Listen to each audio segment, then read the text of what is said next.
Tantor Audio, a division of Recorded Books, presents China's Next Act: How Sustainability and Technology Are Reshaping China's Rise and the World's Future, by Scott M. Moore. Narrated by James Romick. Preface. Soon after I finished graduate school, and thanks to a fellowship awarded by the Council on Foreign Relations, I was given an opportunity to serve at the U.S. Department of State. The standard advice at the time was to aim for the department's policy planning staff, an office geared toward strategic planning traditionally seen as an academic paradise. Sitting serenely on the State Department's rarefied 7th floor, policy planning is famed for its bird's-eye view of U.S. foreign policy and for crafting grand strategy on the big geopolitical problems of the day. But one previous fellow had very different advice. Find yourself a spot on the China desk, he said, where you'll see how government really works. That's how I ended up 3 floors below policy planning in the Office of Chinese and Mongolian Affairs, with a portfolio known as Environment, Science, Technology, and Health, ESTH, covering everything from disease surveillance to satellite orbits to nuclear waste. It was quite clearly the catch-all category, things that didn't fit or seemed less important than the matters occupying my colleagues with the more prestigious political and economic portfolios. My first thought, having come out of academia, was that it was somewhere between laughable and downright dangerous to expect a single person to keep track of so many highly varied and highly technical issues. But in the years that followed, I began to see the wisdom of grouping together ESTH issues, at least when it comes to China. I started to notice similarities across these disparate matters. Unlike in discussions on human rights in the South China Sea, U.S. and Chinese representatives in dialogues on environmental and scientific issues usually looked genuinely pleased to see each other. Often scientists or other technical specialists, they seem to share an altogether different bond than professional diplomats who handle the more important and contentious geopolitical and economic issues. At the same time, the notion of existential risk, whether to the world's climate, public health, or biodiversity, cut across ESTH discussions.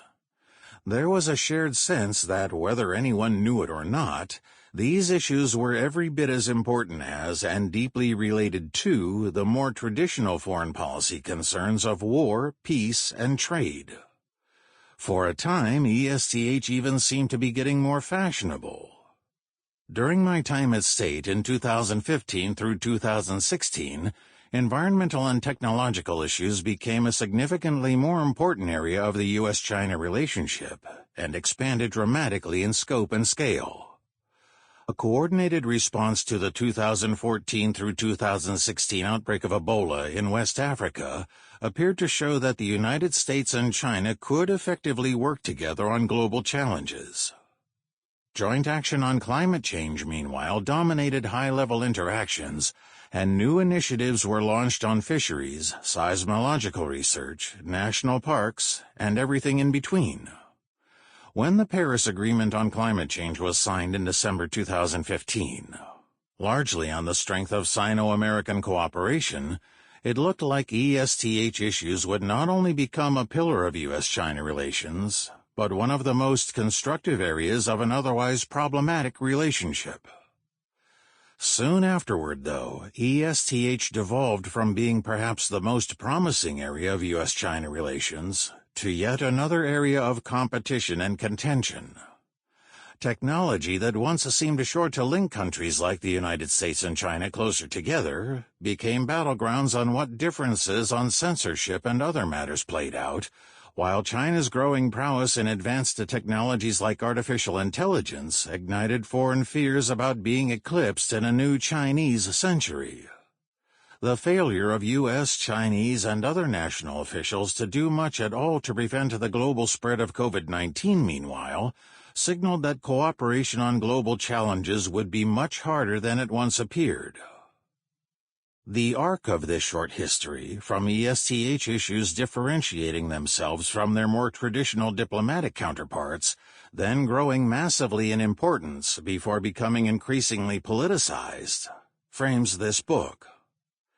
I became convinced that to understand China's relationship with the world at large, and its implications for countries like the United States, it is essential to get a handle not just on the range of newer and emerging issues like pandemic prevention and synthetic biology, but also how they fit together and relate to long-standing political and ideological tensions. Speaking of differences, my aim in writing this book is to provide a nuanced take on the rise of China.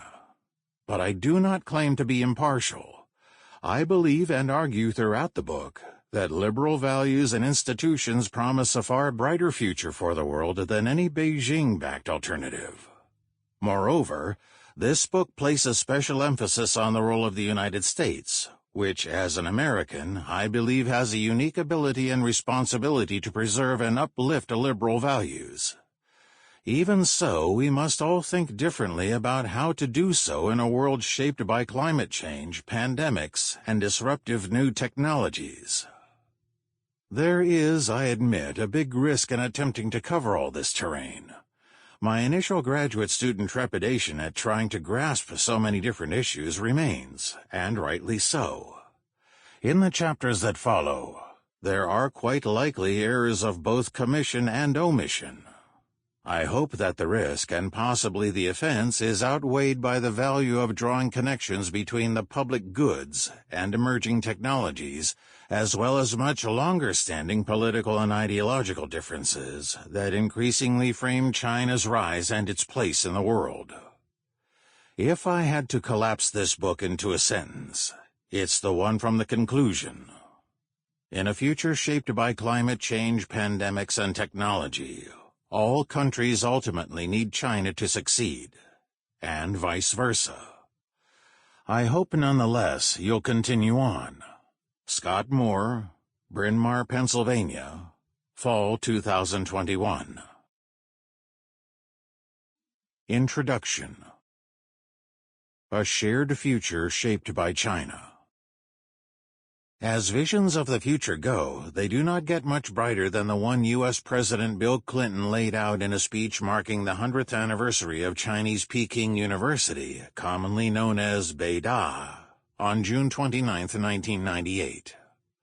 Clinton began by pointing out the size of his accompanying delegation, which included 6 members of Congress and 3 cabinet secretaries, proof, the president offered, of the importance that the United States places on our relationship with China. In the half hour that followed, Clinton made clear he envisioned this relationship to be a very wide-ranging one.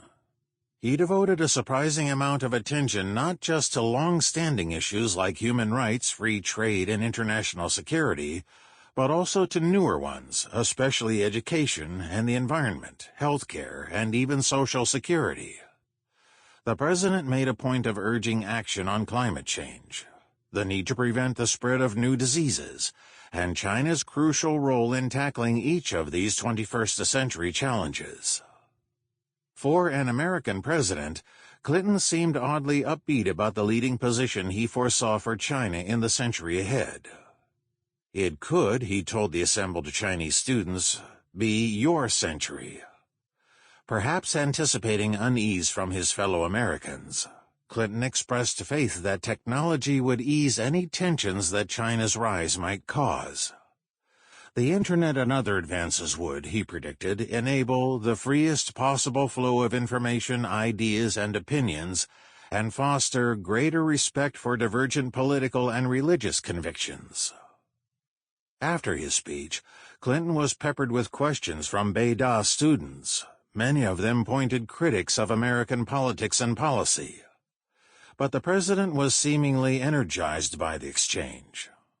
Shunning the carefully controlled confines of the gleaming new auditorium where he spoke, Clinton carried his message outdoors. Amid the faded splendor of the old Imperial Gardens, now the heart of the Beida campus, the president addressed a crowd of thousands entirely off the cuff. I believe a large part of the next chapter in America's history will be its partnership with the new China. What a difference a few decades can make. The years following Clinton's speech at Beida were marked not by the wide-ranging partnership he envisioned, but by growing political, economic, and ideological tensions between both countries. Even as costs of climate change, the COVID-19 pandemic, and other shared challenges mounted, they became new sources of hostility. Instead of forging closer cooperation, Washington and Beijing took turns blaming the other for failing to protect the planet. And instead of bringing the United States and China closer together, technology became an economic, geopolitical, and even ideological battleground. China itself, meanwhile, turned away from what looked in Clinton's time like cautious steps toward political, economic, and social liberalization, towards a greater embrace of authoritarianism, protectionism, and nationalism. In hindsight, it is tempting to treat Clinton's unrealized optimism as Exhibit A for wishful thinking when it comes to dealing with a rising China. But the truth is, he was onto something. Climate change, public health, and technology are reshaping China's relationship with the world in the 21st century, and they demand that we think differently about how to respond to China's rise. We must refocus our thinking about China in terms of global public goods on one hand, and emerging technologies on the other. This reframing is needed not only because, as Clinton observed, none of these increasingly pressing challenges can be tackled without China, but also because ecological and technological issues are themselves becoming areas of intense economic, geopolitical, and ideological competition. Re-envisioning China's rise in terms of public goods and emerging technologies is just as essential for those who wish to counter Beijing as for those who desire more engagement with it. Global public goods are things like climate protection, pandemic prevention, and knowledge production that benefit the citizens of all countries, yet typically cannot be provided by any one country alone. They are critical and indispensable for peace, prosperity, and even civilization itself. Emerging technologies, meanwhile, are tools, systems, and processes that are not fully mature and whose economic, geopolitical, and ethical implications are not entirely clear, but are clearly profound. Emerging technologies include artificial intelligence, quantum computing, and genetic engineering. Many of these new technologies promise to help provide public goods, but others threaten to create new hazards. These ecological and technological challenges share a crucial common feature. They are highly disruptive both for China and the world at large. Public goods and emerging technologies pose political, economic, and ethical questions that are shared across countries, and existential risks that are as severe to the United States and Germany as they are to China and Brazil. Runaway climate change will render huge swaths of the planet uninhabitable. Future pandemics will likely be even deadlier than COVID-19. Emerging technologies, meanwhile, are double-edged swords. They hold great promise to improve the human condition, but also to create new forms of destruction, including biologically engineered weapons and increased risk of nuclear war. China is essential to avoiding all of these planetary catastrophes. But instead of bringing China, the United States, and other countries closer together, the common challenges of the 21st century have only sharpened political, economic, and ideological differences. Even as the world faces increasingly shared challenges, and at the center of those challenges stands China, Beijing has grown more repressive at home, more belligerent abroad, and more willing to challenge liberal values everywhere. That dual reality demands that we think more deeply and deliberately about how to provide public goods and regulate emerging technologies by competing as well as cooperating with China.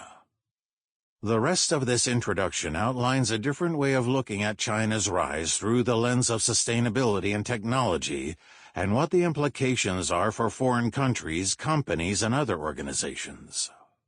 An important message is that although climate change, pandemics, and technological disruption present challenges that are increasingly common to China as well as other countries, they have not made China's rise any less problematic from the perspective of democratic and liberal societies.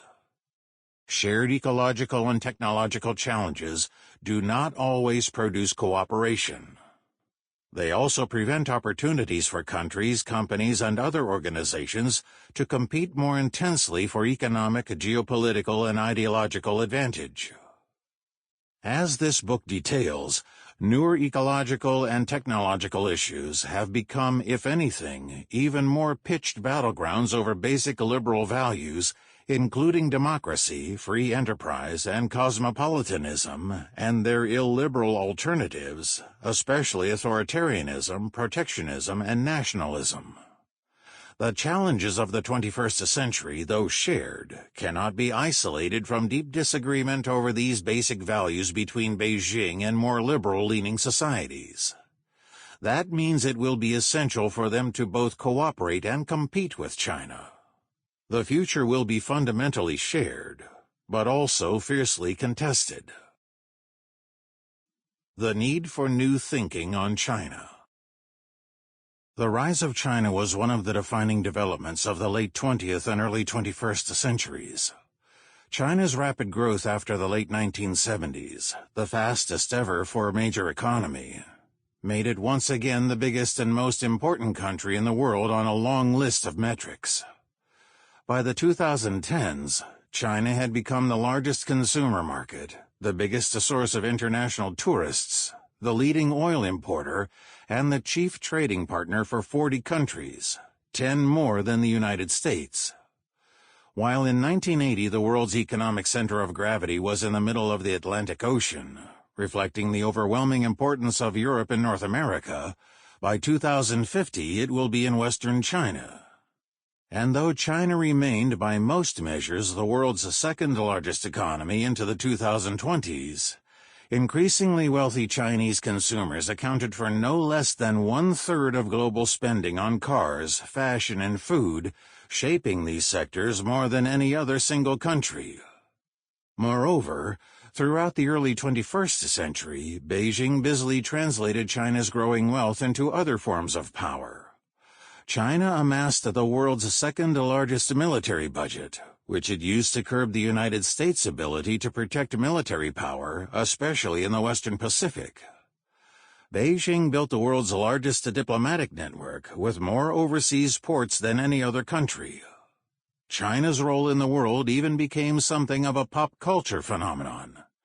In 2019, a Chinese sci-fi film, The Wandering Earth, became one of the highest-grossing non-English language films of all time and played in 22 cities across North America. Its theme? China saving the world. But perhaps the most outstanding impact of China's rise was that it made China's state, its firms, its universities, and its other institutions indispensable players in nearly every global issue of any significance, from environmental stability to advanced technology. In the 4 decades following its reform and opening, China steadily climbed the economic value chain from low-cost manufactured goods to high-value services like e-commerce. Just as important, Beijing mounted a major effort to develop and deploy advanced technologies.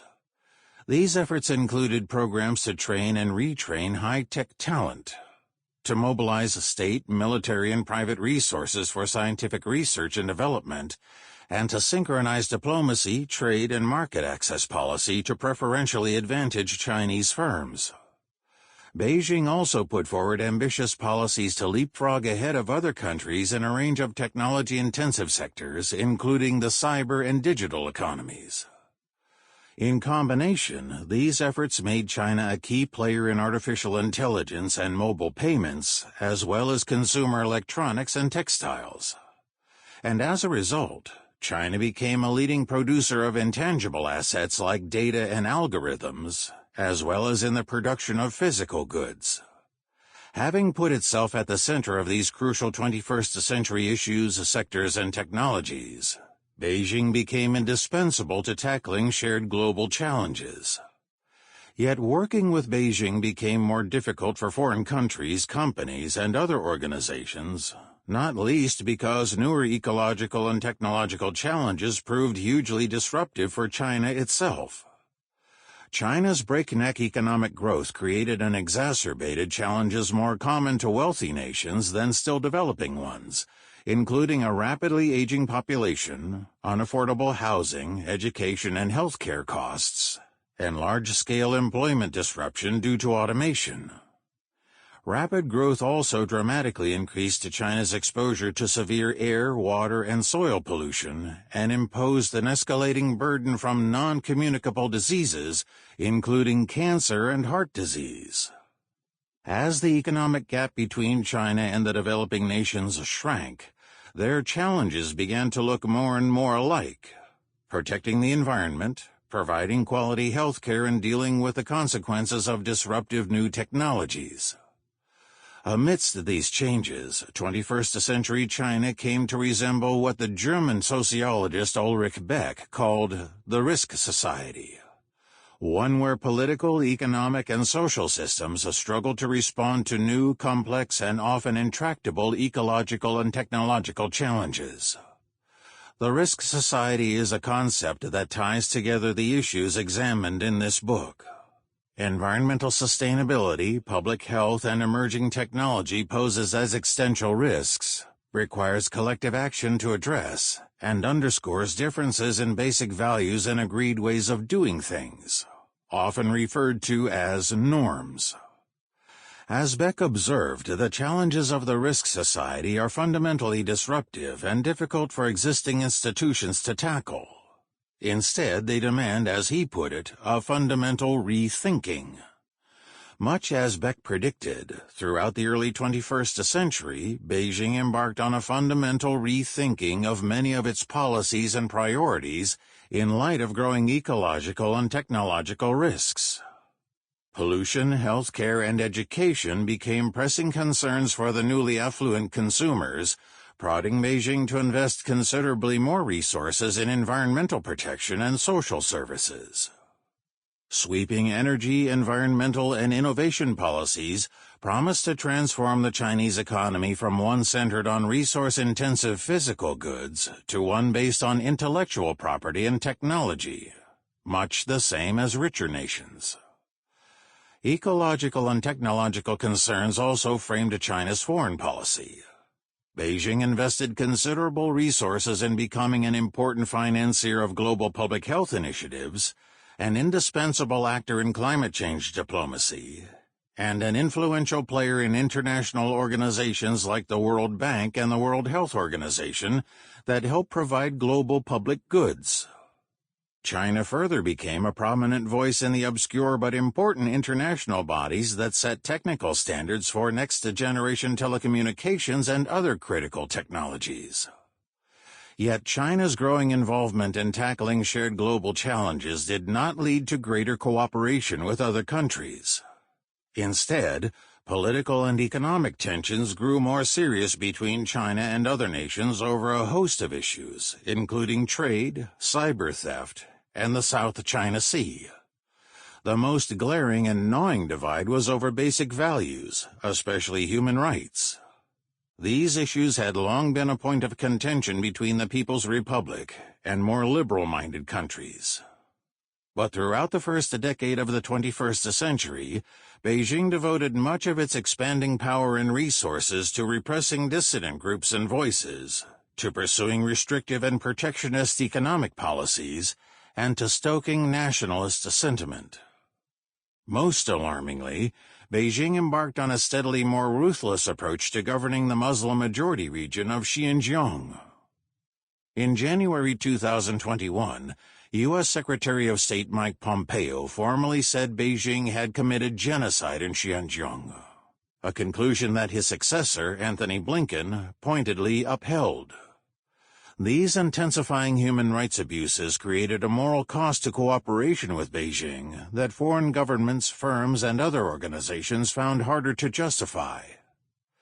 As this book explains, The fact that increasingly pressing shared global challenges have been accompanied by greater contention between China and other countries is not a coincidence. Shared ecological and technological risks are highly disruptive to existing frameworks and institutions, both in China and other countries. These growing risks highlight significant barriers to greater international cooperation between all countries, among them the inability of institutions at all levels to keep pace with technological change, the growing number of actors involved in areas like biodiversity protection and biosafety, which include non-governmental organizations, universities, consumer groups, and individual researchers, and the dual-use nature of many emerging technologies which have both peaceful and dangerous applications. The case of China, though, highlights an even bigger and more fundamental barrier to greater cooperation on shared challenges: the lack of shared values. 21st century China is a diverse society, including in its views and values. Some of Beijing's policies comply with international norms and standards, and parts of Chinese society both celebrate and practice liberal values. But unfortunately for the cause of global cooperation, Beijing's approach to public goods and emerging technologies has for the most part been shaped by three fundamentally illiberal influences: authoritarianism, protectionism, and an aggressive form of nationalism. Though hardly unique to China, these influences have played a prominent role in Chinese politics, economics, and social policy for decades. And as this book explains, they have been revitalized and redeployed as the basis of Beijing's response to newer ecological and technological challenges. Even more worrying, China's growing economic and geopolitical influence creates a risk that these illiberal influences will distort the world's response to a range of issues, including climate change, public health, and emerging technologies. If the United States and other liberal-minded countries fail to lead the response to shared ecological and technological challenges, the cost could be not only a more barren planet and a more dangerous future, but also one where liberal values are effectively outcompeted by Beijing's illiberal alternatives. Climate change, pandemics, and emerging technologies intensify the core dilemma posed by the rise of China: how to address shared challenges in the face of deep differences in basic values, or, put another way, how to work together in a few especially critical areas while contesting many others. This balancing act itself is not new. For big multinational companies and major power diplomats, the challenge of cooperating with Chinese counterparts on some issues while competing on others is a familiar one. But getting this balance right is both more important and more difficult than in the past. Protesting Beijing's human rights abuses is a moral imperative, and so is halting climate change. Moreover, juggling cooperation and competition is becoming harder for a growing number of actors. Beijing's steadily expanding economic and political power allows it to make life more difficult for a broader range of countries and companies than used to be the case. Amazon and Airbus, and Japan and India, may have the resources to simultaneously compete and cooperate with their Chinese counterparts.